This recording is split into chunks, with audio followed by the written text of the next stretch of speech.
Distrito Federal. Parte de la información hasta el momento. Y bueno, seguimos conversando con Genaro Villamil sobre su libro muy polémico, La caída del telepresidente, y hablábamos de aquella entrevista que se hizo a finales de agosto que le hicimos 6 periodistas al presidente Peña Nieto. Estaba Denise Merker, León Krause, Pablo Uriart, Lili Telles, hoy columnista videocolumnista, además con mucho éxito de SDP Noticias, y estaba Pablo Uriart, Pascal Beltrán del Río, y yo. Bueno, y tú eres muy crítico con ese programa, digamos. Eres rudo en tu libro. No, creo que había mucha expectativa de la entrevista desde sectores del otro periodismo, digamos, o del periodismo impreso, y te concedo, Sidor, y tienes razón, es decir, sí hubo nota en ese programa, pero además la nota la da todavía, se realza más, porque es la primera vez que Peña Nieto habla sobre su verdadera noción de la corrupción, sin guión, sin ningún discurso preparado. Y él menciona de que para él el problema de la corrupción es cultural y nunca lo vamos a poder enfrentar, y que también hay una corresponsabilidad del sector privado. Esa idea explicó también para muchos por qué la reforma contra la corrupción o anticorrupción que había anunciado en el Pacto por México quedó congelada, prácticamente quedó congelada durante los 2 primeros años, ¿no? Era una de las prioridades del Pacto por México, y luego... Una prioridad desde la campaña, la mencionó, ¿te acuerdas? Sí, ¿no? sí, y de repente, pues el tema de la corrupción que también para Peña es uno de los pasivos más grandes por provenir del gobierno de Arturo Montiel, etcétera, lo evade, ¿no? Entonces, en ese momento, y siendo justos, creo que esa entrevista es muy valiosa por esa parte y por otras, pero sobre todo en ese momento, en que Peña le está diciendo, pues, a la sociedad, no solamente a los periodistas que estaban entrevistándolo, que él ve como un problema menor, cultural, y cultural, ¿no? Le dijo a León Krause y a Denise, que lo agarraron ahí en ese tema. Sí. Que le repreguntaron, y otra vez. Y luego viene el tema de la Casa Blanca y de la declaración patrimonial. 3 meses después viene ya todo lo que ocurriría. Así es. Inimaginable esa mañana, porque fue en una mañana cuando se hizo la entrevista de finales de agosto, ¿no? Sí. Imagínate una entrevista así después de Ayotzinapa. Ya no la quiso dar el presidente Peña Nieto, ¿no? Yo creo que esa es una de las entrevistas que hacen falta, que el primer mandatario o el secretario de Gobernación, pero sobre todo el primer mandatario, la dé. Jorge Castañeda ha insistido en este programa, tiene que dar una entrevista, sí, pero no a 5 periodistas, la tiene que dar abierta, una rueda de prensa. No lo ha querido hacer el presidente Peña Nieto. Yo todavía estaba en Milenio el año pasado, escribí sobre esa entrevista que a mí no me había gustado, porque no me gustó el formato, porque no te sientes cómodo, porque no puedes, una entrevista no es tanto la pregunta, sino la capacidad que tengas para contrapreguntar. Entonces, cuando estás con 5 compañeros, con el reloj encima, pues tampoco puedes clavarte y contrapreguntar 5 veces en el tema, le estás quitando el tiempo a los demás. Obviamente había una regla elemental de qué temas y más o menos en qué orden, temas que cada quien había seleccionado. Yo quiero hablar de seguridad, yo quiero hablar de corrupción, yo quiero hablar de esto, ¿no? Entonces, no me había gustado el ejercicio, pero quedaron notas de esa entrevista, por eso la defiendo, no por cariño, no por cariño. No, ni mucho menos por nostalgia. Ahora, sí hay una demanda de un sector crítico de la sociedad y del periodismo de tener entrevistas más duras con el primer mandatario. ¿Qué es una entrevista más dura? Como las que tuvo Felipe Calderón en su sexenio. Por eso, pero eran igual. La entrevista dura está en la capacidad de presentarle información que lo lleva a decir cosas, no en hablarle feo, no en ladrarle, no en pelearte. Y ahora usted me va a escuchar, presidente espurio. Pues eso no es una entrevista dura, eso es show. Oye, en fin, terminas con el tema de Carmen Aristegui. Pues por lo pronto la salida del aire del programa de Carmen Aristegui, tú lo ves como una sanción, o trazas una línea, una sanción por el reportaje de noviembre de la Casa Blanca de la casa de Angélica Rivera. Pero bueno, queda también como una hipótesis, ¿no? Recuperas una frase que yo también he cuestionado en algunos momentos: alguien haciendo algún tipo de venganza o de revancha, alguien haciendo algún tipo. ¿Por qué no hay más precisión? ¿Por qué la ambigüedad? Porque y si no hay ambigüedad, ¿por qué no decir no? Esto es por lo pronto un pleito de empresa. Porque la contraparte no ha dicho claramente, Ciro. Es decir, el Grupo MBS, como sí lo hizo Joaquín Vargas cuando la anterior salida, 2011.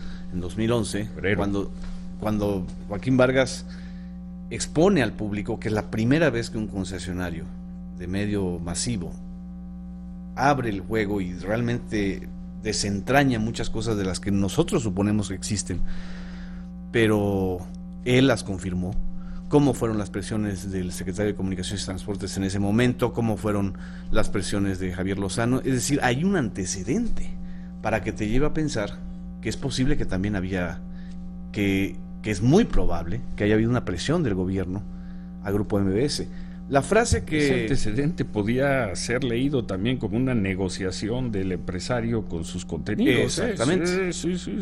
Exactamente. Y hay una frase que Joaquín Vargas le dice a Carmen.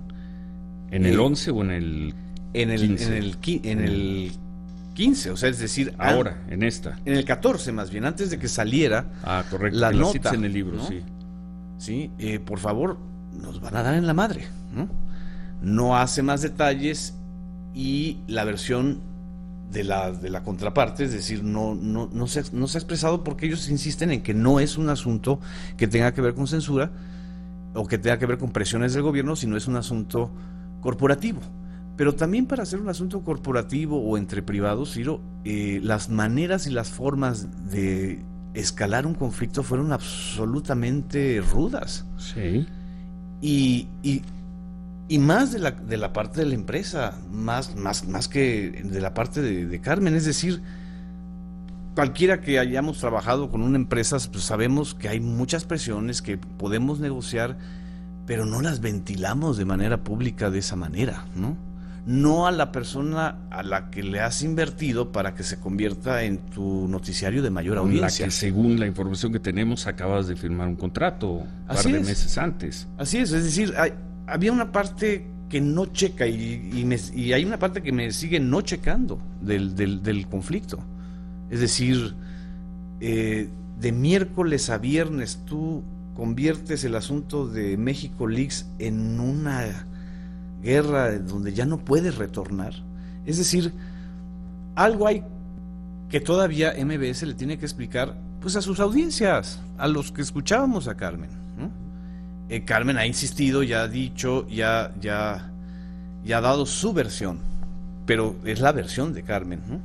Y Grupo MBS, en tanto no dé una versión completa desde mi punto de vista de cuál es el origen real del conflicto, o realmente quiere que creamos que nada más es un asunto de haber utilizado el logotipo de MBS en México Leaks. La verdad se me hace demasiado costoso para MBS, para Carmen y para la audiencia, que por un logotipo de MBS no consultado, yo creo que se debió haber consultado efectivamente, escalar de esa manera, ¿no? Hemos perdido todos en este caso, ¿no? La verdad. O sea, la radio, los noticiarios de la radio también, pues perdieron un contrapunto de competencia, ¿no? Las audiencias MBS, ¿no? No le veo quién gana con el asunto de Carmen. Sí, bueno, en ese punto yo estoy de acuerdo, totalmente de acuerdo contigo. Lo dije aquí desde creo que fue un lunes, cuando se anunció que no regresaba Carmen Aristegui al aire. Más allá de las filias y fobias de algunas personas con programas, más allá de discusiones editoriales que hemos tenido sobre temas muy concretos, especialmente desde que estamos en la mañana, sí, con el caso Cuauhtémoc Gutiérrez, que era una discusión editorial, a ver, hay pruebas, no hay pruebas, ¿sabes? Escucha una voz, escucha la otra.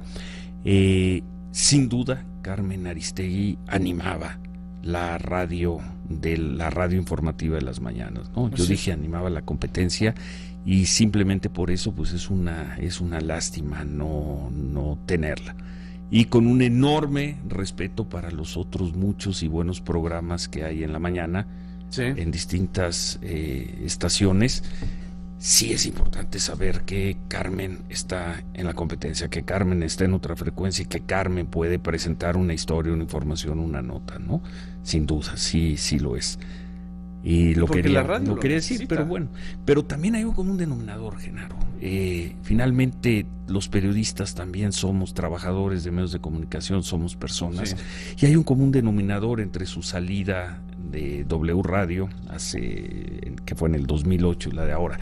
Las empresas ya no querían nada con ella y hablaban mucho más de conductas, de desplantes, de indisciplinas, ¿no? Eso decían en W, eso dicen ahora acá.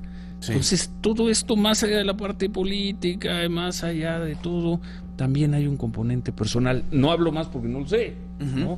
Pero todo eso juega también para que una empresa diga, yo ya no quiero más, ¿no? No lo dudo, pero que lo exponga de manera clara. ¿Sí me explico? Es decir, que no le apostemos a la desmemoria o al, pues aquí, pues ni modos, ya se acabó el contrato de manera unilateral y ya no hay más que hacer. Es decir, volvemos al origen de la polémica y del tema del libro. Es decir, ya las audiencias no se tragan unilateralmente las versiones de ningún medio. Yo creo que desde hace mucho tiempo no se las tragan, Más ahora. La verdad, sí hay un asunto más de contrapunto, de contraste. Sí, sin duda. Hay una maduración, hay un aprendizaje, hay una mejor sociedad. Ya pasó también lo que pasó con Gutiérrez Vivo o lo que pasó en su momento con Francisco Huerta. Es decir, en esos momentos, cuando había un sector muy descontento porque se les quitaba un espacio informativo, pues se callaban o eran protestas muy aisladas, ¿no?